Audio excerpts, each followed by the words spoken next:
Assalamualaikum warahmatullahi wabarakatuh. Waalaikumsalam warahmatullahi wabarakatuh. Baik, sebelumnya saya ucapkan terima kasih kepada Bapak Ibu guru hebat yang sempat hadir di diseminasi saya, yaitu budaya positif di SD Negeri 49 Lianang.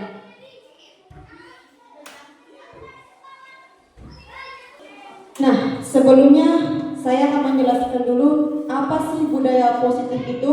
Jadi budaya positif adalah suatu pembiasaan yang bernilai positif, di dalamnya mengandung sejumlah kegiatan yang mampu menumbuhkan karakter murid. Dalam artian bahwa pembiasaan yang kita berikan di lingkungan sekolah akan menumbuhkan karakter bagi murid. Nah, sebagai guru perlu mengusahakan agar sekolah menjadi sebuah lingkungan yang menyenangkan, aman, dan nyaman. Mengapa kita perlu mengusahakan agar lingkungan sekolah atau lingkungan belajar kita itu menyenangkan, aman, dan nyaman? Jadi ini perlu sekali kita kita harus menciptakan lingkungan belajar yang menyenangkan, aman, dan nyaman bagi murid, sehingga murid bisa belajar atau menangkap materi dengan baik. Kemudian sebagai guru juga memiliki tanggung jawab, yaitu bagaimana menciptakan lingkungan positif yang terdiri dari warga sekolah yang saling mendukung, saling belajar, dan bekerja sama sehingga terciptanya kebiasaan-kebiasaan yang baik. Jadi kita perlu kolaborasi atau kerjasama antar semua warga sekolah, baik itu dengan teman sejawat, kepala sekolah, maupun dengan murid kita sendiri, termasuk juga orang tua dari murid, untuk menciptakan yang namanya budaya positif. Selanjutnya, kebiasaan baik ini biasanya tumbuh menjadi karakter yang baik warga sekolah, terutama bagi muridnya kita, Bapak Ibu guru. Kemudian, karakter dan kebiasaan baik ini pada akhirnya akan membentuk yang namanya budaya positif. Jadi tugas kita sebagai guru adalah membentuk budaya positif di lingkungan belajarnya kita. Selanjutnya, ada beberapa konsep inti budaya positif. Yang pertama ada perubahan paradigma belajar, disiplin positif, nilai-nilai kebajikan, kebutuhan dasar manusia, motivasi perilaku manusia, keyakinan kelas, posisi kontrol guru, dan segitiga restitusi. Namun sebelum itu, saya ingin bertanya sama Bapak Ibu guru hebat semua. Yang pertama, apakah Bapak Ibu guru setuju pemberian hukuman dapat mendisiplinkan siswa? Itu di atas bisa dilihat, apakah pemberian hukuman dapat mendisiplinkan siswa? Menurut Bapak Ibu, iya atau tidak? Iya. Oke, jadi menurut Bapak Ibu ada yang mengatakan bahwa pemberian hukuman bisa memberikan disiplin bagi siswa. Kalau ada pendapat yang lain?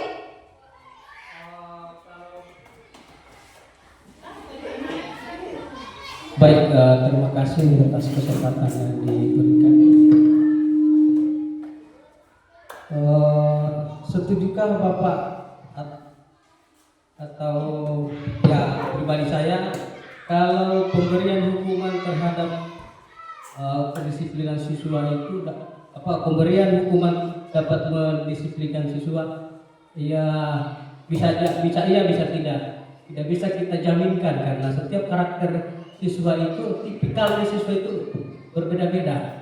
Oleh karena itu tinggal kita melihat kira-kira yang akan bisa merubah karakternya siswa, berarti kita kasih hukuman. Tapi kalau tidak sama sekali, kita akan pelajari seperti apa dia maunya untuk dapat disiplin. Itu ya Baik, Pak. menurut saya. Baik, terima kasih atas jawabannya kepada Bapak Sarpin. Mungkin ada yang mau menjawab dengan apa? Dengan pernyataan yang berbeda? Enggak ada ya? Oke. Jadi pemberian hukuman dapat mendisiplinkan siswa. Ini nanti ada hubungannya dengan materi yang akan saya bawakan mengenai 5 posisi kontrol.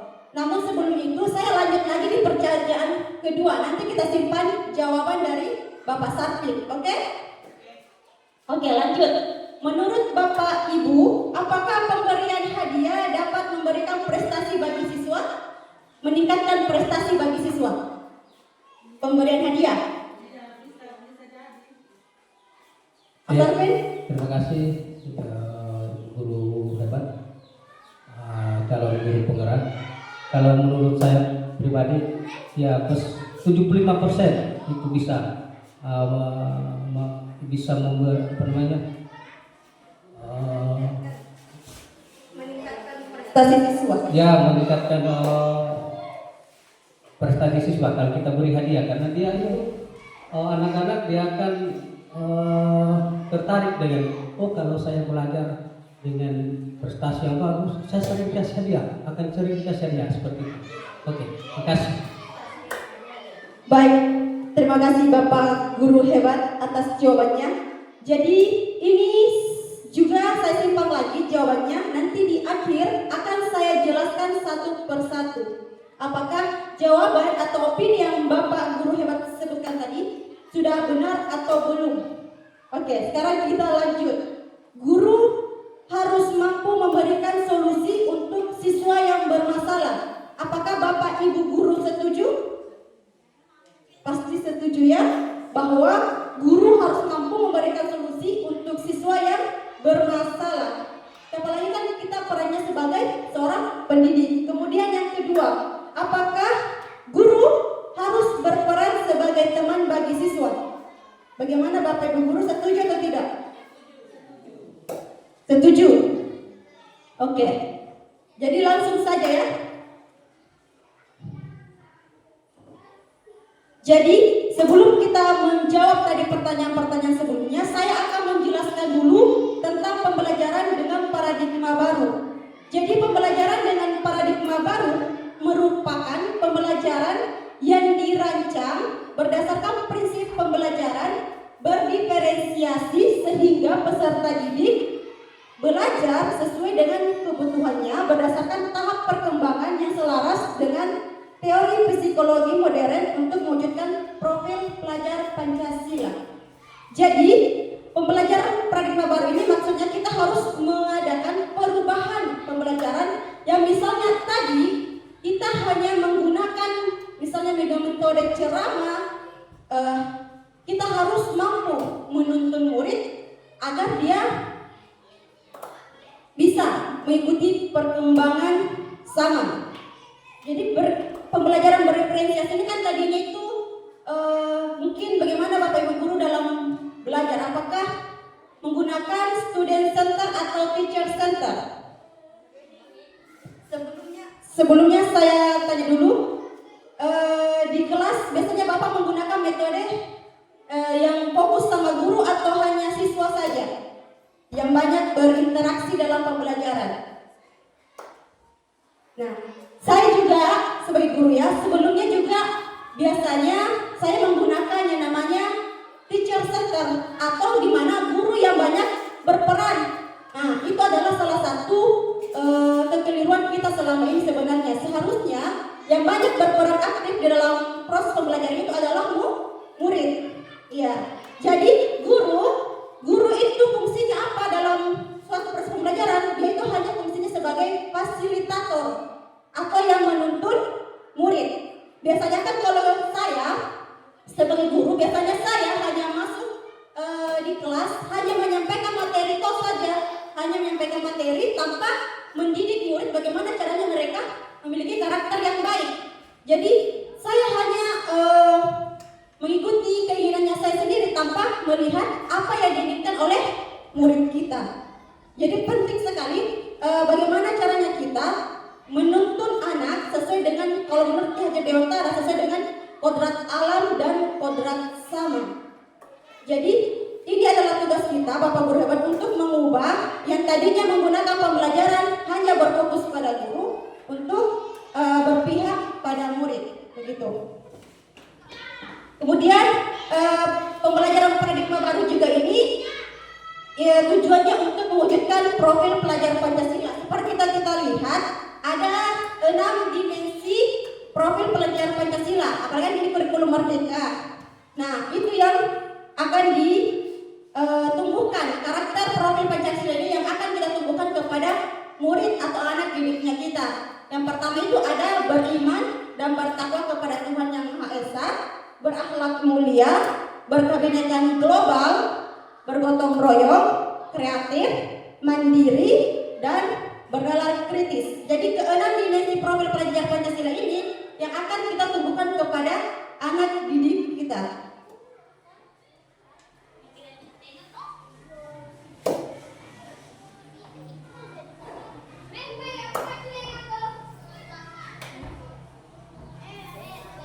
Nah, sebelumnya pergeseran paradigma teori kontrol. Yang pertama, ada ilusi guru mengontrol murid. Nah, sebelumnya ilusi guru mengontrol murid ini biasanya kita sebagai pendidik selalu memaksakan anak itu harus melakukan sesuatu hal tanpa kita kita tanyakan dulu sama mereka apakah mereka setuju atau tidak. Kita langsung saja menyuruhnya, misalnya kita suruh menggambar mobil, padahal anak didiknya kita sukanya menggambar bunga.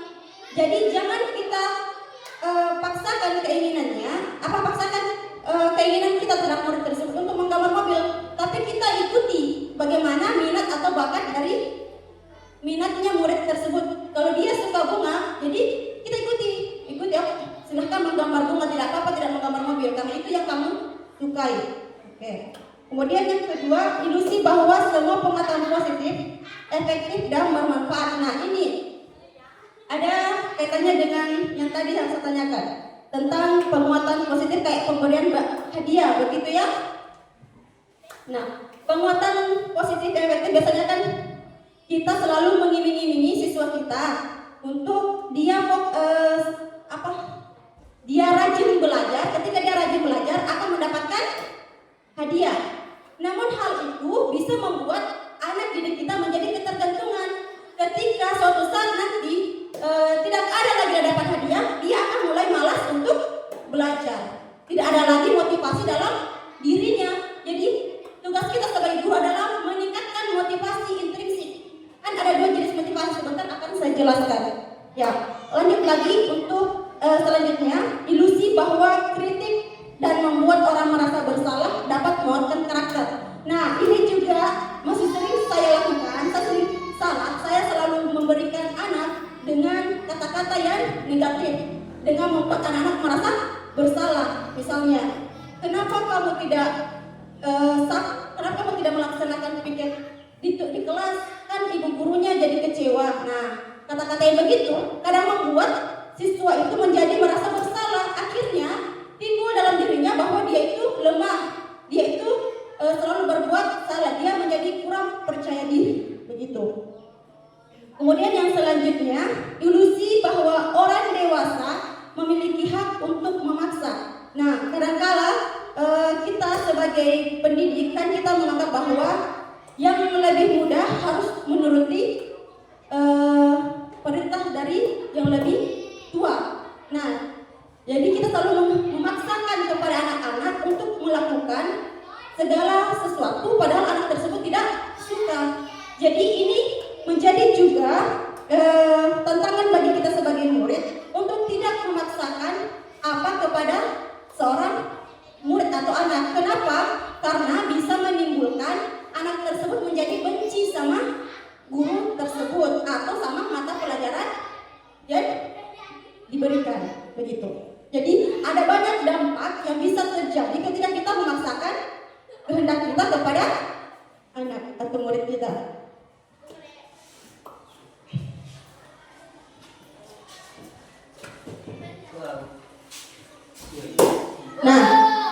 saja masuk pada disiplin positif. Jadi disiplin positif itu merupakan salah satu cara penerapan disiplin yang bertujuan untuk menumbuhkan kesadaran serta memberdayakan anak untuk melakukan sesuatu tanpa sogokan, ancaman maupun hukuman.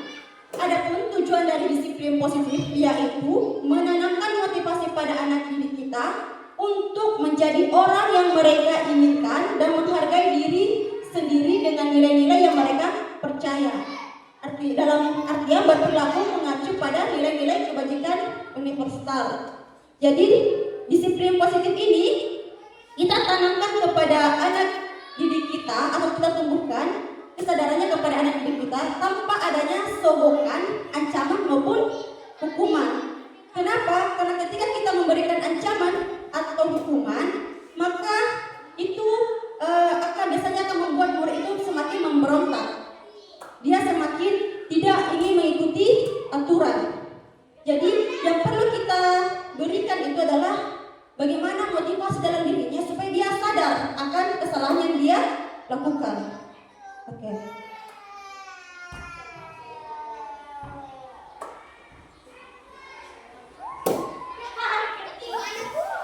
Nah, dalam disiplin positif ada namanya nilai-nilai kebajikan. Nah, nilai-nilai kebajikan ini biasanya nilai yang disepakati bersama lepas dari suku bangsa, agama, bahasa maupun latar belakangnya. Nah, berikut contoh dari nilai kebajikan yang ada di suatu organisasi. Misalnya nilai kebajikan yang ada di sekolah atau yang sekarang kita mau wujudkan, yaitu profil pelajar Pancasila yang seperti disebutkan tadi ada 6 dimensi, yaitu beriman dan bertakwa pada Tuhan Yang Maha Esa dan berakhlak mulia, berkebinekaan global, gotong royong, mandiri, kreatif dan bernalar kritis. Kemudian ada juga nilai kebajikan Ibo Primary Years Program atau PYP, yaitu misalnya toleransi, rasa hormat, integritas, mandiri, menghargai, antusias, empati, keingintahuan, kreativitas, kerjasama, percaya diri, dan komitmen. Kemudian ada nilai kebajikan dalam keterampilan hidup. Misalnya dapat dipercaya, lurus hati, pendengar yang aktif, tidak merendahkan orang lain, dan memberikan yang terbaik dari diri.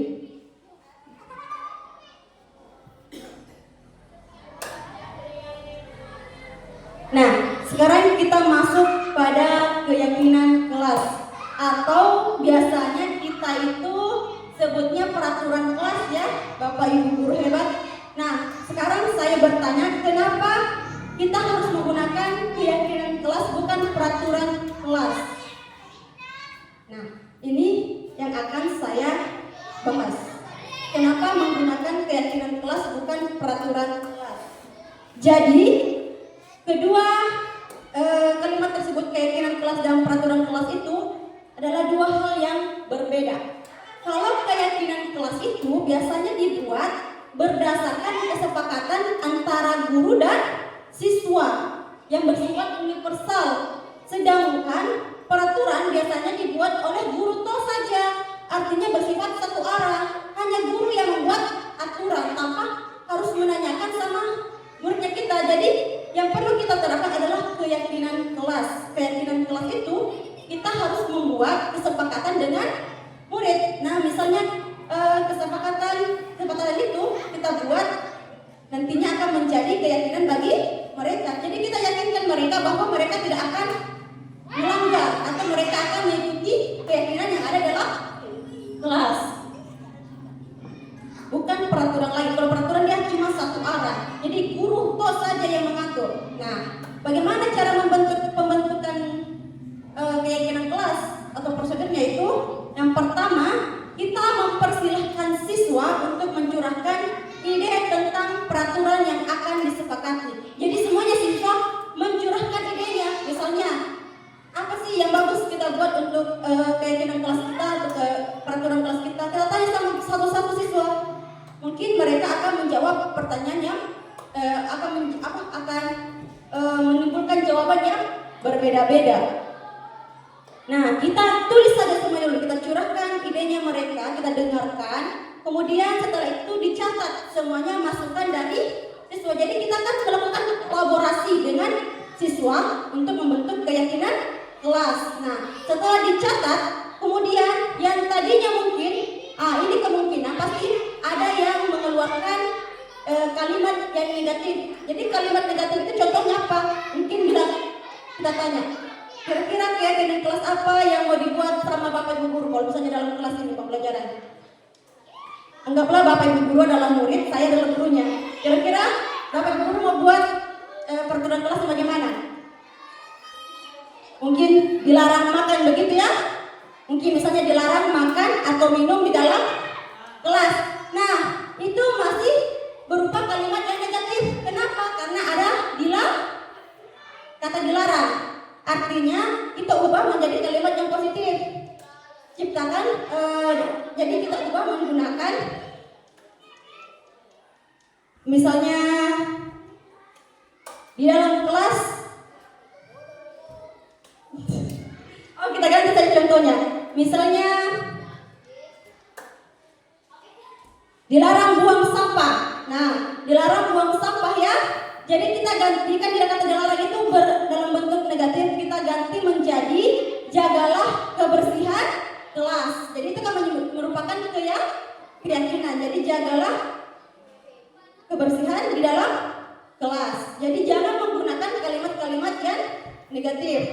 Kayak misalnya dilarang gitu. Berarti kayak tadi kalau dilarang makan mungkin bisa diubah menjadi makan dan minum setelah jam pelajaran selesai. Ya, bisa diubah begitu ya kalimatnya, makan dan minum setelah jam pelajaran selesai. Jangan menggunakan kata dilarang. Oke. Lanjut.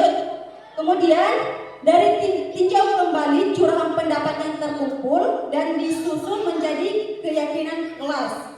Jadi kita tinjau ulang, kemudian disusun menjadi keyakinan kelas. Kemudian tinjau ulang keyakinan yang tersusun menjadi 3-7 keyakinan. Kemudian meninjau dan menyetujui dengan menandatangannya. Jadi setelah kita buat keyakinan kelas, maka kita tanda tangani bersama. Biasanya itu ada menggunakan jempol ya. Kalau sudah ada kita buat di poster, biasanya ada jempolnya guru sama jempolnya semua anak-anak. Jadi ini kan sudah kita buat kesepakatan. Ketika kita sudah buat kesepakatan dengan mereka akan menjadi sadar untuk melaksanakan keyakinan kelas yang telah dibuat. Ya, selanjutnya setelah keyakinan dibuat, maka ditempel di kelas untuk mereka selalu ingat. Nah, selanjutnya kebutuhan dasar manusia. Jadi, kebutuhan dasar manusia adalah segala sesuatu yang kita lakukan untuk mendapatkan apa yang kita inginkan. Seluruh tindakan yang kita lakukan memiliki tujuan tertentu dan semua usaha terbaik yang kita lakukan adalah dalam rangka agar kebutuhan dasar kita terpenuhi dengan baik.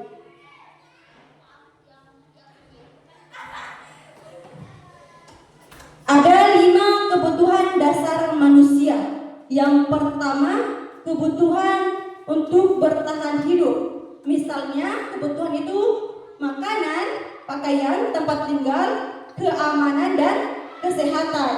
Selanjutnya ada kebutuhan kasih sayang dan rasa diterima. Jadi kebutuhan untuk rasa diterima, dipedulikan, berbagi, bekerja sama menjadi bagian dalam kelompok. Jadi dia kasih sayang begitu. Kemudian ada kebutuhan penguasaan. Misalnya harga diri, keinginan untuk dianggap, memimpin, berprestasi, diakui atau didengar. Maksudnya ketika siswa itu biasanya kan dia perlu pengakuan dari gurunya bahwa mereka mampu. Jadi siswa juga butuh, manusia itu butuh yang namanya kebutuhan penguasaan. Kemudian kebebasan mandiri, memiliki pilihan, mencoba hal baru, mampu mengendalikan arah dirinya. Jadi kebebasan ini biasanya kan kita selalu menekankan siswa untuk belajar sambil duduk misalnya toh supaya nyaman. Tapi biasanya ada siswa yang suka belajar dia sambil baring. Nah, sambil apa ya? Ya, tengkurap begitu. Jadi dia membutuhkan namanya kebebasan. Namun kan kita pastinya sudah buat yang namanya keyakinan kelas. Jadi kita di keyakinan kelas yang tadi itu kita buat bagaimana siswa bisa belajar dengan nyaman, begitu. Kemudian ada kebutuhan kesenangan. Nah, jadi 5 ya, kebutuhan kesenangan itu yang pertama kayak bermain, humor, antusiasme dan tertawa. Jadi kelima kebutuhan dasar manusia ini harus kita berikan kepada murid atau siswanya kita. Lanjut ada ya ini tadi ada motivasi perilaku manusia. Jadi ada 2 motivasi perilaku manusia. Ada motivasi ekstrinsik dan motivasi intrinsik. Nah, motivasi ekstrinsik ini contohnya kayak tadi pemberian hukuman atau hadiah. Jadi motivasi ekstrinsik ini untuk menghindari kenapa dia tidak mau melakukan hal tersebut karena untuk menghindari ketidaknyamanan atau hukuman. Kenapa dia melakukan hal tersebut? Untuk mendapatkan imbalan atau penghargaan dari orang lain. Sedangkan motivasi intrinsik ini adalah motivasi yang timbul dari dalam dirinya siswa. Biasanya untuk menjadikan orang yang mereka inginkan dan menghargai diri sendiri dengan nilai-nilai yang mereka percaya. Jadi dari kedua motivasi perilaku manusia ini, maka kita perlu menumbuhkan motivasi intrinsik di dalam diri siswa. Karena mengapa? Karena dengan memiliki keyakinan dalam dirinya, dia akan menjadi orang yang mereka inginkan. Selanjutnya ada hukuman, konsekuensi dan restitusi. Hukuman, yang pertama hukuman. Biasanya hukuman ini tidak terencana atau dia tiba-tiba saja ada atau terjadi. Kemudian biasanya murid tidak tahu apa yang terjadi atau tidak dilibatkan. Jadi hanya guru itu saja yang tiba-tiba memberikan hukuman tanpa memberitahu atau kesepakatan dengan muridnya. Kemudian bersifat satu arah, jadi hanya guru yang bisa mengontrol. Kemudian yang terakhir biasanya hukuman itu berupa fisik atau psikis. Kemudian ada konsekuensi. Konsekuensi biasanya dia terencana, kemudian disepakati sesuai peraturan. Biasanya murid tetapi murid tetap dibuat tidak nyaman. Kenapa dibuat tidak nyaman? Karena masih ada hal yang harus dia lakukan untuk menembus kesalahannya. Kemudian sikap guru selalu mengontrol. Guru yang juga masih mengontrol kalau menggunakan konsekuensi. Nah, selanjutnya ada restitusi. Restitusi ini yang perlu kita terapkan di dalam pada saat kita mendidik anak didik kita. Kenapa? Karena restitusi ini merupakan proses menciptakan kondisi bagi murid untuk memperbaiki kesalahan. Jadi bukan langsung kita kasih hukuman, tapi kita buat dulu muridnya kita merasa sadar akan kesalahannya supaya timbul dalam dirinya dia atau motivasinya dia bahwa oh iya benar, yang saya lakukan salah, jadi saya harus mengubahnya, saya harus menjadi lebih baik lagi. Nah, kemudian restitusi ini bisa kita kolaborasi dengan siswa kita sendiri untuk mencari solusinya. Jadi kita ajak dia berbincang-bincang supaya mereka menjadi sadar. Selanjutnya, saya ingin tanya sama Bapak Ibu guru hebat semua.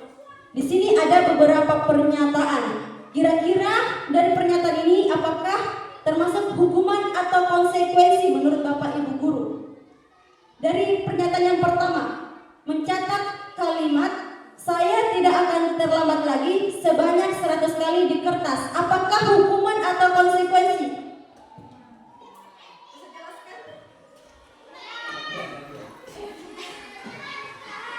Kalau menurut saya, anak-anak disuruh mencatat sebanyak 100 100 kali itu termasuk hukuman. Karena bagaimana yang disuruh mencatat itu saja yang terlambat misalnya yang kena hukuman. Terima kasih. Baik, terima kasih Ibu Guru hebat atas jawabannya. Jadi kalimat yang pertama adalah hukumannya. Silakan di-save jawabannya. Sebentar kita akan tahu pada slide selanjutnya. Kemudian yang kedua, lari mengelilingi lapangan basket 2 kali karena terlambat hadir di sekolah. Apakah hukuman atau konsekuensi?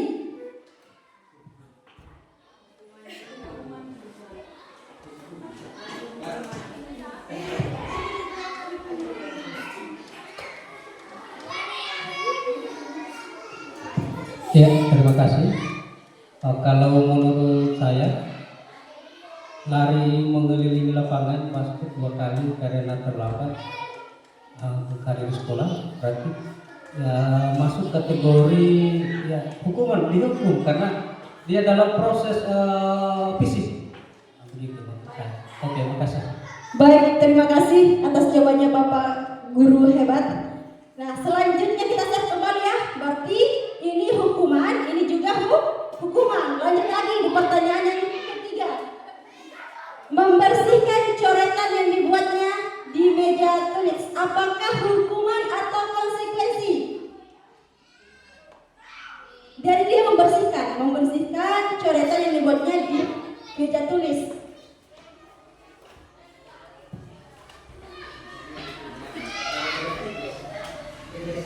Beda-beda tipis ya.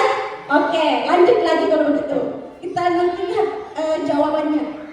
Membersihkan WC karena merusak pensil teman. Apakah hukuman atau konsekuensi? Hukumannya Pak. Oke, lanjut. Jadi ini hukuman ini belum ada. Jawabannya ya. Ini hukuman. Selanjutnya lari keliling lapangan karena terlambat 10 menit saat pelajaran PJOK. Apakah hukuman atau konsekuensi?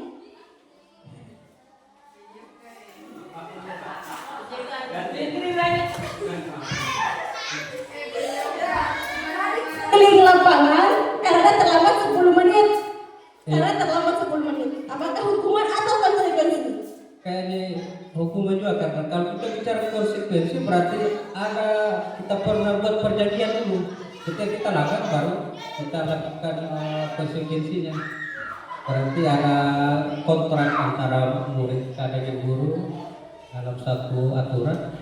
Dan kalau lari keliling lapangan karena terlambat 10 menit satu pelajaran PJOK dan hukuman kecuali pernah ada kesepakatan yang telah dibuat antara murid dan guru baru masuk kategori konsekuensi.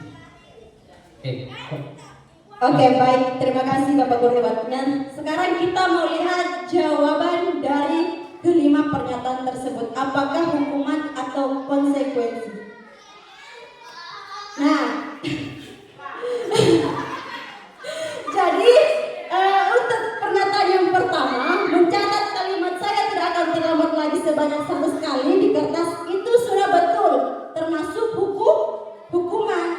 Kenapa? Karena dia satu arah. Yang menyuruh adalah dia, kemudian tidak ada pembelajaran di dalamnya. Apakah ada dapat pembelajaran ketika kita disuruh menulis saya tidak akan terlambat? Tidak ya, karena itu kayak fisik. Kita menggunakan fisik. Kemudian yang kedua juga termasuk hukuman, yaitu lari mengelilingi lapangan basket 2 kali karena terlambat hadir di sekolah.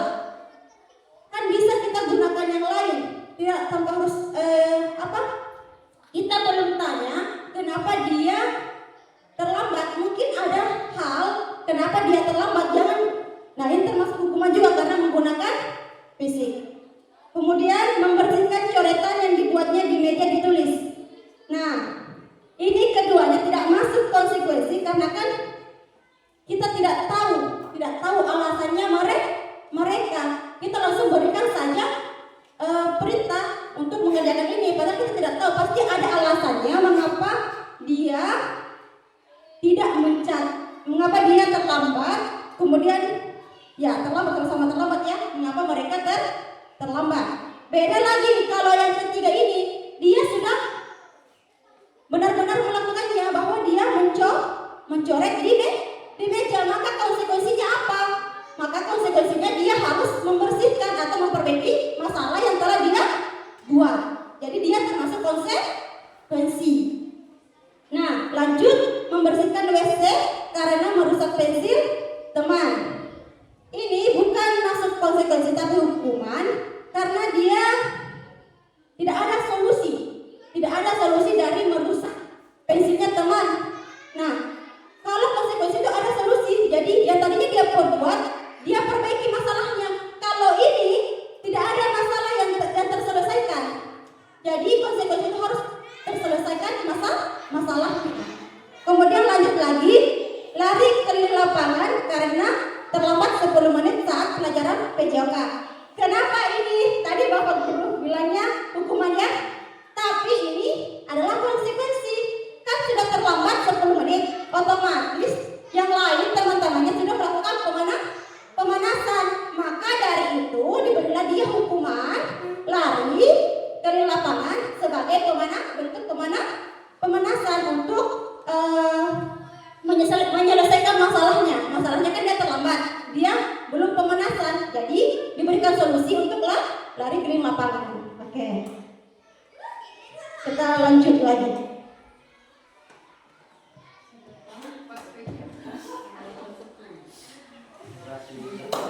Nah, ini yang saya maksud tadi. Jadi di dalam mendidik anak ada 5 posisi kontrol. Yang pertama, ada yang biasanya menggunakan posisi penghukum.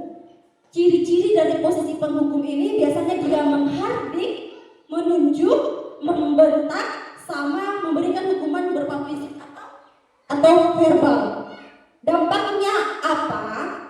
Itu bisa membuat anak menjadi pendendam. Jadi dendam sama gurunya ketika diberikan hukuman. Kemudian tidak menyukai guru atau mapel tertentu. Misalnya tadi Bapak kan memberikan hukuman, pasti dia saya tidak suka belajar PJOK, saya disuruh lari. Saya tidak suka belajar PJOK karena kita dihukum terus. Dia akan membenci mapelnya atau gurunya. Kemudian ada posisi pembuat merasa bersalah. Nah, ini juga biasa dilakukan oleh Bapak Ibu guru. Misalnya ciri-cirinya itu suaranya lembut namun menyalahkan siswa. Kemudian guru menyatakan kesalahan pada siswa dan guru menderita. Jadi seolah-olah gurunya itu menderita karena siswanya. Jadi membuat siswa tersebut merasa bersalah. Apa dampaknya? Dampaknya yang pertama, membuat siswa merasa bersalah. Dia rendah diri dan menarik diri. Jadi dia tidak percaya diri lagi dengan dirinya karena selalu merasa bersalah. Kemudian ada posisi teman, di mana ciri-cirinya guru bersikap ramah, cenderung bersenda gurau untuk menghangatkan suasana. Nah, dampaknya apa? Biasanya murid akan bergantung pada satu orang karena dia sudah merasa gurunya teman. Jadi tidak usah dia melakukan yang dia inginkan, cukup minta arahan terus sama gurunya. Kemudian biasanya membuat murid atau siswa tidak mandiri. Lanjut, posisi pemantau. Biasanya ciri-cirinya itu nada bicaranya datar, nada bicara dan ekspresinya itu datar. Identitas berhasil, namun pemantau tetap memantau saat siswa diberi sanksi. Jadi dia ini terkesan mengikuti aturan. Jadi kapan ada siswa yang melanggar, dia selalu dipantau untuk bertanggung jawab akan kesalahannya. Dampaknya apa? Misalnya ketika siswa itu pasti melakukan sesuatu karena takut dihukum atau menghitung hadiah hukuman yang diberi tanpa adanya nilai kebajikan. Jadi dia hanya melakukan saja karena takut dihukum, tidak ada kebajikan di dalamnya. Kayak terpaksa begitu hanya ya biar tidak dihukum, biar dapat hadiah begitu. Kemudian tidak sepenuhnya mandiri. Kenapa tidak sepenuhnya mandiri? Karena dia masih berdasarkan aturan. Jadi bukan dari dalam dirinya sendiri. Kemudian posisi manajer. Posisi manajer ini yang harus sebenarnya kita terapkan. Kenapa? Karena di posisi manajer ini kita saling berkolaborasi dengan siswa. Ciri-cirinya yang pertama, suara netral, tercipta identitas positif atau berhasil, mengajukan pertanyaan bermakna, membantu siswa memecahkan masalah. Dampaknya murid mandiri, percaya diri, memecahkan masalah sendiri. Jadi kan kita ini mau bentuk murid yang karakternya dia itu mandiri. Ketika kita selalu memberikan ancaman atau memberikan hadiah, pasti dia tidak akan mandiri. Kenapa? Karena dia selalu berharap akan misalnya hadiah tersebut. Jadi yang perlu kita terapkan dari kelima kontrol ini adalah posisi manajer. Itu yang harus kita terapkan. Karena kita juga melibatkan siswa untuk memperbaiki dirinya sendiri. Yang perlu dihindari adalah posisi pengontrol. Begitu. Ada bertanya, Pak? Ada dari kelima posisi kontrol itu ada di poin 3 itu saya masih agak kurang paham. Kalau di situ di poin 3 di poin pertama guru bersikap ramah, ya betul, tentu bergurau itu guru menjadikan teman dengan siswanya, apakah itu akan memiliki dampak yang signifikan tidak bagus atau bagaimana? Kita penjelasannya penjelasan ulang kembali supaya saya lebih paham. Oh baik Pak. Jadi posisi kontrol teman ini biasanya kita menganggap murid kita itu sebagai teman. Jadi misalnya suatu kasus datang terlambat. Kenapa kamu datang terlambat? Saya datang terlambat karena misalnya saya ketiduran. Oh iya, tidak apa-apa, kamu ketiduran. Tak tahu Ci, pasti kamu nonton daripada tidak apa-apa. Tapi jangan kau ulangi lagi jangan kau ulangi lagi. Besok jangan lagi kamu datang. Dia menganggap posisinya itu muridnya itu adalah seorang teman. Jadi kalau kan semakin akrab antara murid dan murid itu yang terlalu akrab, maka akan membuat murid itu menjadi tergantung atau biasanya itu tidak apa-apa juga terlambat karena temanku itu guru. Tidak mungkin tidak kayak anggap bikin teman toh dan tidak akan hukum kita begitu. Pasti pikirannya murid itu tidak baik di dia kayak teman begitu maksudnya. Dia itu dampaknya membuat murid menjadi bergantung sama satu orang atau membuat siswa tidak mandiri.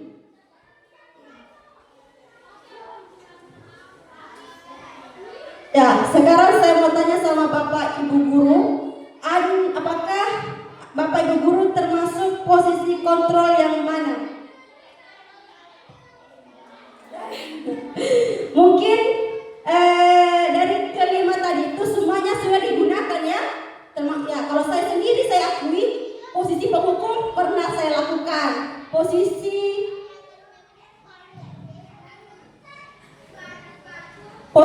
pembuat merasa bersalah juga pernah saya lakukan. Teman pernah juga saya lakukan. Pemantau juga pernah ketika kita pantau untuk memakai atribut botol itu. Kenapa Guru? Saya minta pendapatnya Pak teman guru saya Pak Jufri Baiman ini. Apakah sudah dilakukan yang lima di posisi kontrol? Assalamualaikum warahmatullahi wabarakatuh. Terima kasih atas kesempatan yang diberikan kepada saya.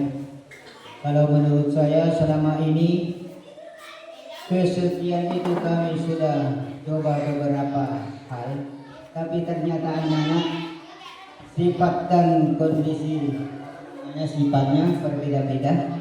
Kadang-kadang ada yang mau menggunakan penghukuman, ada juga anak yang mau menggunakan pembuatan merasa bersalah, dan ada sebagai teman dan pemantauan.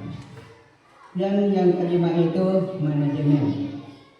Kesekian posisi kontrol tersebut terasa guru menggunakan upaya sedemikian rupa tergantung dari kemauan anaknya atau tergantung dari kesalahan anak-anaknya. Sekian, wassalamualaikum warahmatullahi wabarakatuh. Baik, terima kasih Bapak Guru hebat.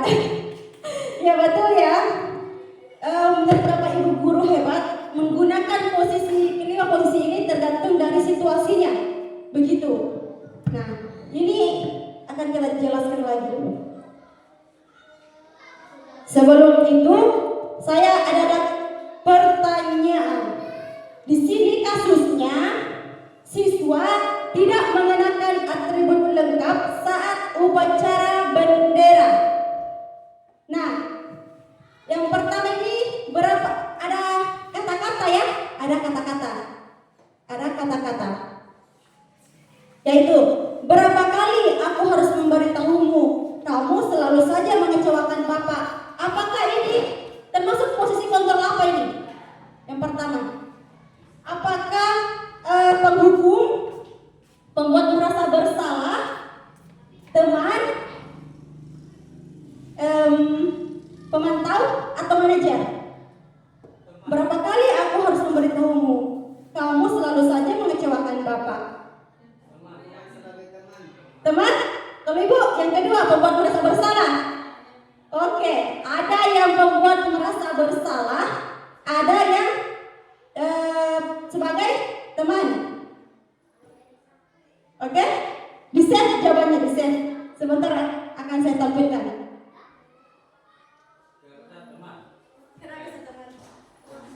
Oke, kita siap dulu saja Pak Edi. Oke, kalau yang kedua, hormat ke bendera selama 1 jam. Nah ini antara sekali ya, kayak menghardik. Ya, apa dia hukuman? Oke. Kemudian yang ketiga, apakah kamu tahu kesalahanmu? Kira-kira bagaimana kamu memperbaiki kesalahanmu?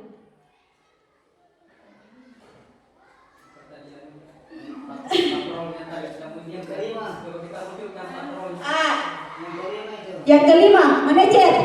Oke. Di-save ya. Di-save.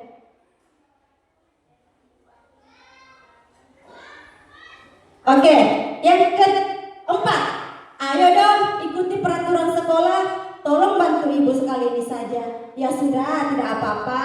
Lain kali jangan sampai berbuat seperti ini lagi ya. Posisi kontrol yang manakah, Bapak Ibu guru hebat?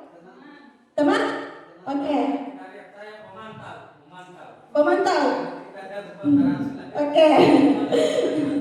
Sekarang yang terakhir. Kamu telah melanggar peraturan sekolah. Kamu tahu konsekuensinya.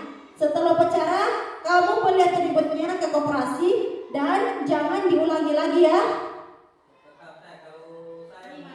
Pemantau. Kalau yang lain? Yang manajer? Oke. Kita lihat jawabannya.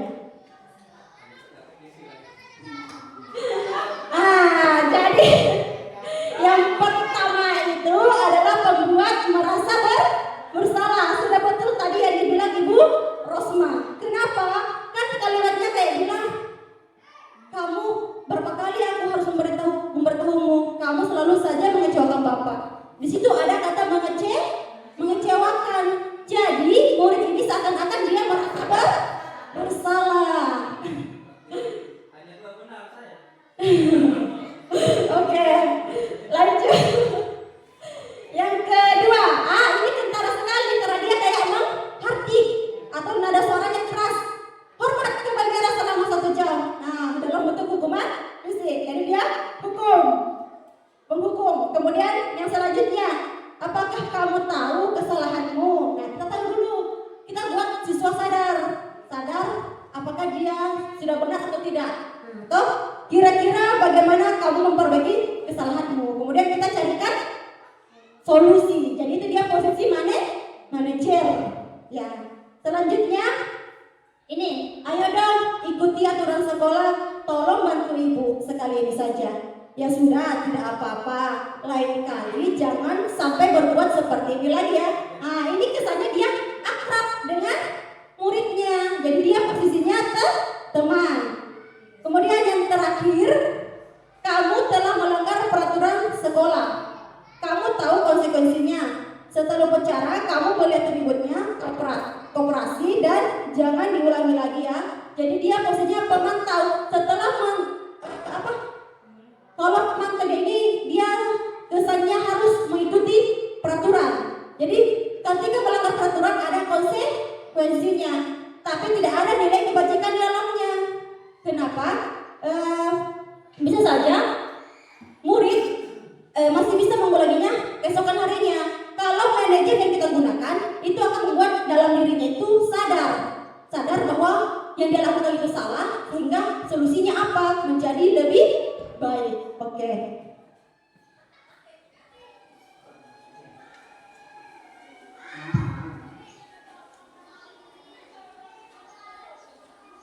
Nah, jadi kesimpulannya dari kelima posisi tadi, yang perlu kita terapkan adalah posisi manajer. Dan sebisa mungkin posisi penghukum jangan lagi digunakan Bapak Ibu guru hebat. Oke.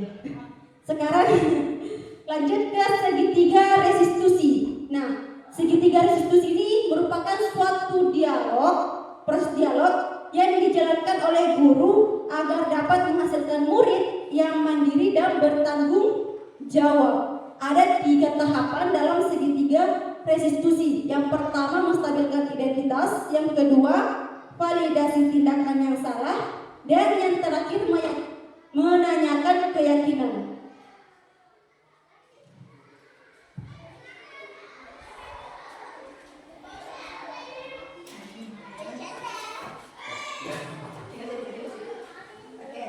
Oke, masuk pada, jadi segitiga restitusi ini biasanya digunakan pada posisi manajer.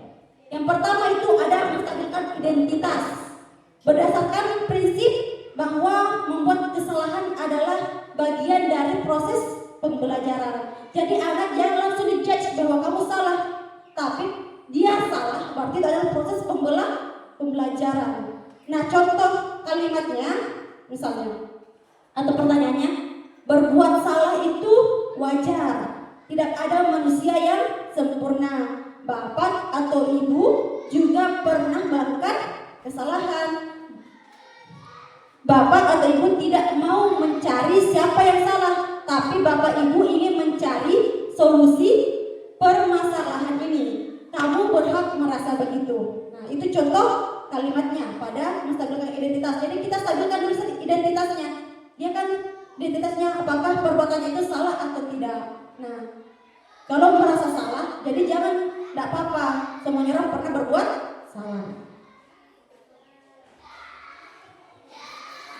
Kemudian ada validasi tindakan yang salah. Jadi validasi tindakan yang salah ini berdasarkan prinsip bahwa setiap perilaku berupaya memenuhi suatu kebutuhan tertentu. Jadi kan ada tadi 5 kebutuhan. Biasanya setiap perilaku itu terjadi karena dia berupaya memenuhi kebutuhan tertentu. Nah, ada pun contoh kalimatnya, kamu pasti punya alasan mengapa melakukan hal itu. Padahal kamu bisa melakukan yang lebih buruk lagi dari ini ya. Kamu pasti bangga karena telah melindungi sesuatu yang penting buatmu. Kamu melakukan karena mempertahankan sesuatu penting bagimu. Jadi validasi ini kita validasi dari perbuatannya itu pasti ada alasannya kenapa kesalahan tersebut bisa terjadi. Jadi kita validasi dulu kira-kira karena apa. Misalnya ada yang terlambat ke sekolah karena misalnya dia main game di malam harinya. Ya tidak apa-apa, kita tidak melarang anak tersebut main game karena main game itu merupakan kebutuhan kesenangan. Cuma kita perlu sadarkan mereka, tidak apa-apa kamu memenuhi kebutuhan kesenanganmu, tapi harus juga mengingat waktu.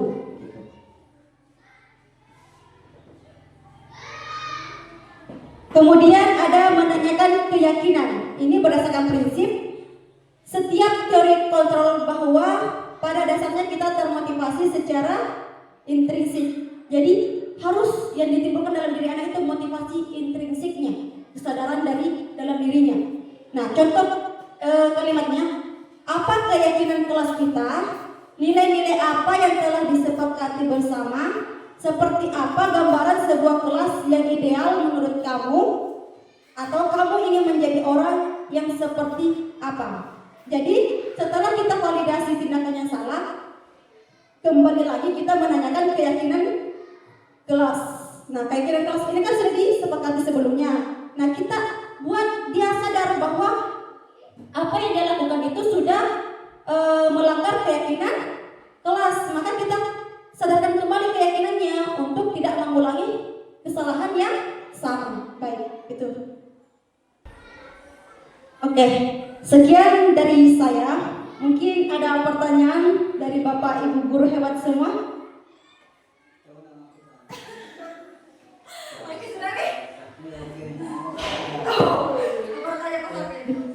Ya, terima kasih. Saya yang mewakili teman-teman semua mungkin untuk bertanya tidak ada karena tadi kan sudah sambil dijelaskan sambil kami bertanya. Oh, baik. Diberi pertanyaan juga kami juga menjawab. Baik, baik Pak, terima kasih. Jadi sekian dari saya akhiri dengan ucapan Assalamualaikum warahmatullahi wabarakatuh.